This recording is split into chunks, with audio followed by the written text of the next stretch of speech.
자, 금융거래에서 발생할 수 있는 다양한 문제를 사례를 통해서 알아보고 주의사항 등에 대해 살펴보는 금융 바로보기 시간입니다.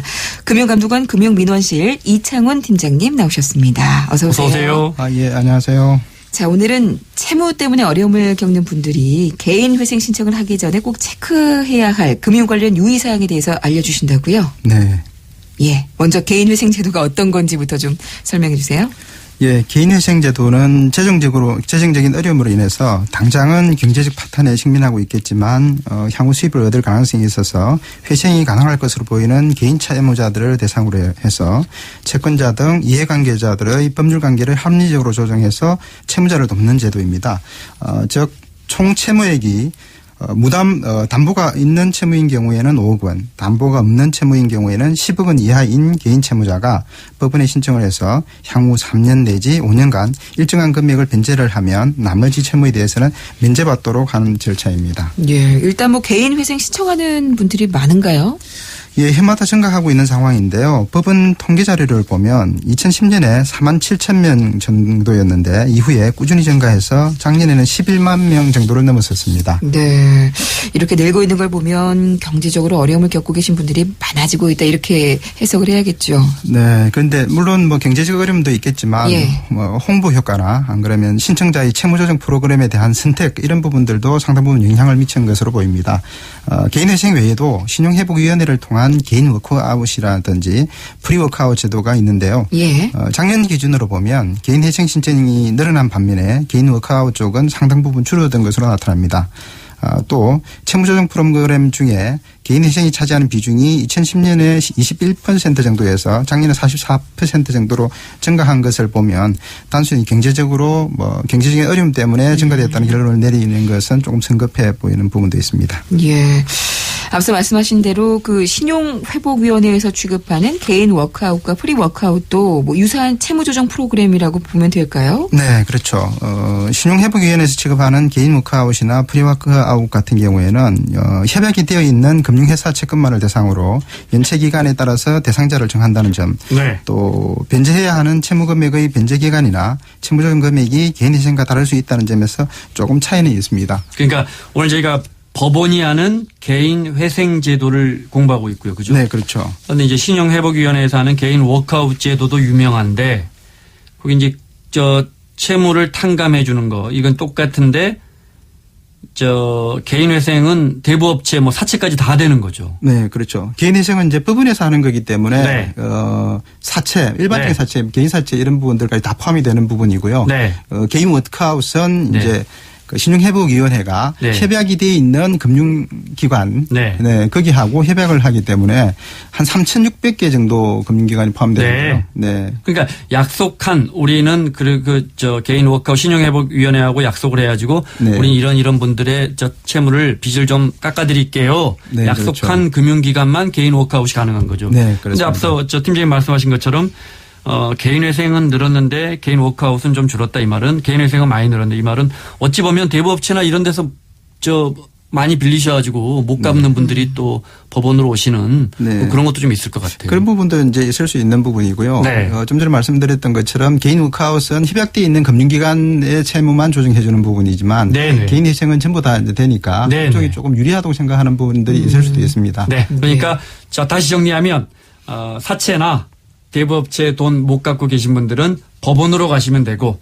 협약가입 금융기관 3,600개 이런 은행들하고 신용회복위원회하고 약속돼 있는 이런 은행들의 빚을 못 갚고 계신 분은 개인 워크아웃을 위해서 신용회복위원회로 가시면 되고 네. 이렇게 정리하면 어떤 게 유리한지 네. 보시고 선택하셔야 될 것 같습니다. 네. 예. 자, 그럼 무엇보다 개인 회생을 신청할 수 있는 자격부터 좀 설명해 주세요. 네. 좀 전에 한번 말씀드리긴 했는데요. 예. 5억, 10억 말씀을 드렸는데 조금 더 상세히 말씀을 드리겠습니다. 네. 네. 먼저 일정한 소득이 있어야 합니다. 네. 현재 급여 소득이 증명이 되거나 사업을 운영하고 있어야 됩니다. 말씀드렸던 것처럼 개인 회생은 이제 회생이 가능한 분들이어야 되니까요. 네. 네. 그리고 이제 법원이 아닌 개인 채무자로서 재산보다 채무가 많아야 합니다. 예. 재산이 채무보다 많으면 신청 자격이 없습니다. 그리고 채무가 총 1,500만 원이 넘어야 되고 담보 없는 채무는 5억 원 이상, 담보 있는 채무는 10억 원 이하여야 됩니다. 그리고 개인회생 인가결정을 받았던 사람은 5년 이내에는 재신청이 불가합니다. 네. 네, 최대 5년 동안 변제하기로 계획된 금액을 꾸준히 납입할 수 있어야 됩니다. 예, 이런 자격 조건이 있고. 자, 그럼 개인회생 신청을 하면 절차는 어떻게 진행이 되는 건가요?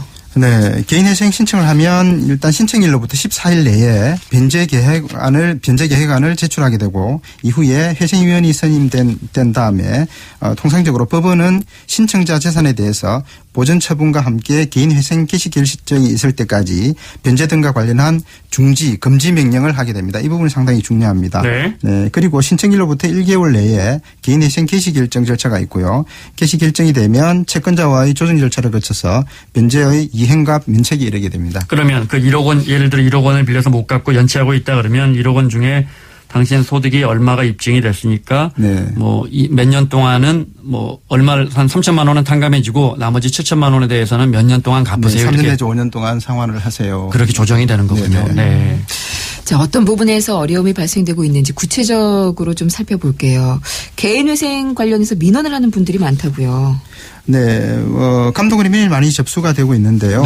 개인 회생 민원에 대해서는 조금 유형별로 살펴볼 필요가 있습니다.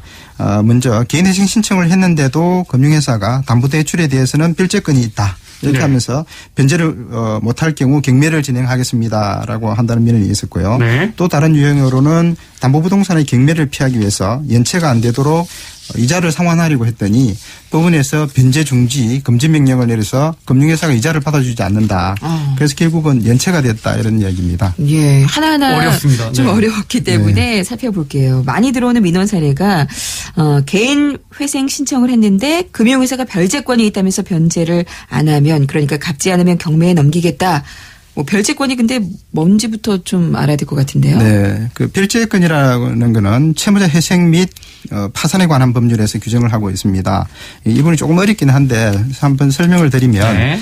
통상적으로 민법에서는 물건에 대해서 유치권이나 질권, 뭐 저당권, 전세권 이런 권리를 가진 사람들은 그 물건을 경매하거나 해서 어느 누구보다 우선적으로 변제를 받을 수 있는 권리를 가진다 이렇게 정하고 있습니다. 그런데 이제 개인 회생을 신청하더라도 이러한 권리를 가진 사람들에 대해서는 별도로 보호를 해주겠다. 이게 이제 채무자 회생법의 내용입니다. 예. 즉 이제 개인 회생을 신청하더라도 별도로 제외되는 권리다 이렇게 생각하시면 되겠습니다. 예, 갚아야 할 돈을 탕감받으려고 이제 개인회생을 신청한 건데 별제권을 근거로 경매에 넘기겠다. 이렇게 해도 되는 건가요? 네, 개인 회생을 신청하더라도 예. 저당권을 담보로 대출을 해준 금융회사는 별제권을 가지게 됩니다. 그래서 저당권 담보대출금에 대해서는 변제를 꼭 해야 되고요. 변제를 안 하게 되면 경매가 진행될 수가 있습니다. 예. 저희 두 번째 민원 사례로 소개해 주신 게 담보로 잡힌 부동산 경매를 피하려고 은행에 연체이자 내려고 했더니 법원에서 변제 중지 금지 명령이라는 게 내려와서 은행에서는 이자를 받아줄 수 없다.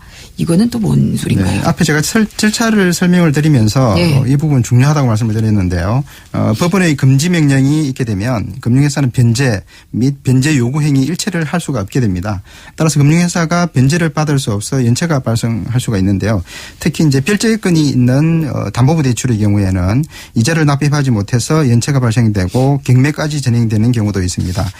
그래서 개인 회생 신청 전에 이 부분을 가장 중요하게 생각하시고 유의를 하셔야 될 부분입니다. 이게 제가 잘 이해가 안 됩니다. 네. 그러니까 연체 이자를 내려고 했는데 법원에서 내지 말라고 하는 겁니까? 네, 그렇죠. 왜 내지 말라고 하는 거죠? 내가 내빚 갚겠다는 건데? 이제 이게 형평 때문에 그런데요. 네. 개인 회생을 신청했다는 부분들은 많은 사람들의 이해관계를 조정을 해주겠다는 거 아닙니까죠? 이쪽 금융회사 말고 다른 금융회사에 대한 뭐 이렇게 채무도 있을 텐데. 네. 그래서 전체 다 갚지 말고 네. 개인 회생 결정이 될 때까지 기다리라. 그 이후부터는 이제 정리를 해주겠다 이런 부분입니다. 그런데 그 기다리는 동안에도 그 절차에 따라 시점이 돼버리면 경매로 넘어갈 수는 있겠군요. 네, 그렇죠. 그래서 네. 이제 말씀드렸던 게 이제 별제권이 있는 네. 저당권부 뭐 이게 전당권이 있는 네. 이제 대출 같은 경우에는 별제권이 네. 있기 때문에 제외된다는 거죠. 법원 입장에서는 이 사람만 깎아줄 수는 없고 그렇죠. 다른 뭐 형평이 채무 있어야 관계에 있는 걸 다 조정해야 되니까 네. 그렇군요. 예. 네. 자, 금융감독원에 자주 문의가 되는 개인 회생 신청과 관련한 이제 민원 사례 살펴보고 있는데요. 또 다른 사례 유형이 있다면 어떤 게 있을까요? 네, 두 가지 정도 더 소개를 드리려고 하는데요. 네. 앞에 두 가지를 말씀드렸고 이제 세 번째 유형은 개인회생을 신청을 했더니 금융회사로부터 만기가 안 된 대출에 대해 상환하라는 연락이 왔다. 그리고 네 번째는 개인회생 결정이 나자 금융회사의 예금과 대출을 상계해버렸다. 이런 민원들입니다. 예, 이것도 좀 구체적으로 하나하나 짚어볼게요. 개인회생 신청했더니 만기가 안 됐는데도 금융회사가 대출을 상환하라. 이거는 어떻게 이게 가능하죠? 네. 앞에 말씀드린 채무자회생법에 따르면요. 개인회생 개시결정 시에 개시결정이 있을 때 기한이 있는 모든 채권은 변제기가 도래한 것으로 보게 됩니다. 따라서 개인회생 절차상 채무조정 대상이 아닌 대출금은 상환해야 되고요. 네. 상환하지 못할 경우에 경매 등 담보권 실행 절차가 진행될 수가 있습니다. 그러니까 제가 B라는 은행에서 2,700만 원 갚을 게 있는데 요거는 뭐 내년 3월 정도에 갚아도 되는데 네. 내가 개인회생 신청하면 요것도 지금 저 만기가 된 걸로 갚을 시기가 된 걸로 봐버린다. 신청한 시점은 아니고요. 네. 개인회생 신청을 해서 네. 개인회생 개시 결정이 났을 때 법원에서 개시 이제 났을 때 네, 그러면 정리해줍니다라고 얘기했을 때 제가 거기서 빌린 2,700만 원 요것도 이제 갚아야 되는군요. 네, 그렇죠. 네. 자, 그 다음 사례 같은 경우는 은행에 예금을 해둔 돈하고 대출받은 금액을 상계했다는 건데 금융회사가 마음대로 이렇게 할 수 있는 거예요? 네, 좀 전에 말씀드린 개인회생 개시 결정이라는 게 굉장히 예. 중요한데요. 네. 개시 결정 당시에 하나의 금융회사에 대출금도 있고 예금도 있고 이렇게 둘 다 같이 있는 경우에 금융회사는 대출금하고 예금을 상계를 할 수가 있습니다. 네. 그렇지만 개인회생 개시 결정 후에 예금이 된 경우에는 금융회사가 상계할 수가 없습니다. 여기서 중요한 건 예금 시점인데요. 네. 개인회생 신청을 했다고 해서 상계가 금지되는 것은 아니고 개시 결정이 있은 이후에 입금된 예금에 대해서만 상계가 금지가 됩니다. 네. 따라서 개인회생 신청 시점 이전에 예금한 것은 물론이고 개인회생 신청 시점부터 개시 결정 시점 사이에 예금을 한 것도 대출금과 상계될 수 있다는 점을 유념하셔야 될 뭐 겁니다. 당연한 것 같아요. 네. 아니 뭐 빚 못 갚는 분이 예금하면 예금 은행이 가져가는 건 뭐 어떻게 보면 네. 당연한 것 같습니다. 네. 그런데 개인회생 신청을 했다고 해서 네. 이제부터는 뭐 이 상계도 안 되고 뭐 네. 이렇게 될 거다 생각을 예상을 하고 그냥 무턱대고 예금을 하는 경우가 많거든요. 그렇군요. 네. 그렇군요. 자, 오늘 개인회생 신청에 대해서 살펴봤는데요. 시간 관계상 마지막 질문을 드려야 되겠습니다. 개인회생 신청 전에 유의해야 될 그런 사항들이 있다면 좀 정리를 해주세요. 네, 여태까지 뭐 말씀드렸던 부분을 쭉 정리를 한번 해드리자면 네. 개인회생 신청을 하면 일반적으로 법인이 변제 등의 금지 정지 명령을 하게 됩니다. 네, 그 경우에 금융회사가 별도의 권리를 가지는 담보대출에 대해서도 이자를 납입하지 못해서 연체가 되고 경매가 진행될 수 있기 때문에 유의하셔야 됩니다.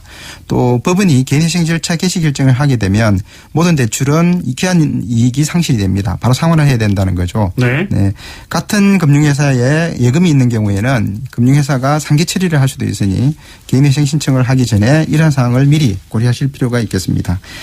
개인회생 신청 시 금융관련 유의사항에 대해서 추가로 궁금하신 부분이 있는 경우에는 저희 금융감독은 콜센터 국번 없이 1332로 연락 주시면 언제든지 상담받으실 수 있겠습니다. 네, 금융바라보기 오늘은 개인회생 신청 시 금융 관련 유의사항에 대해 살펴봤습니다. 금융감독원 금융민원실 이창훈 팀장과 함께했습니다. 말씀 고맙습니다. 고맙습니다. 네, 감사합니다.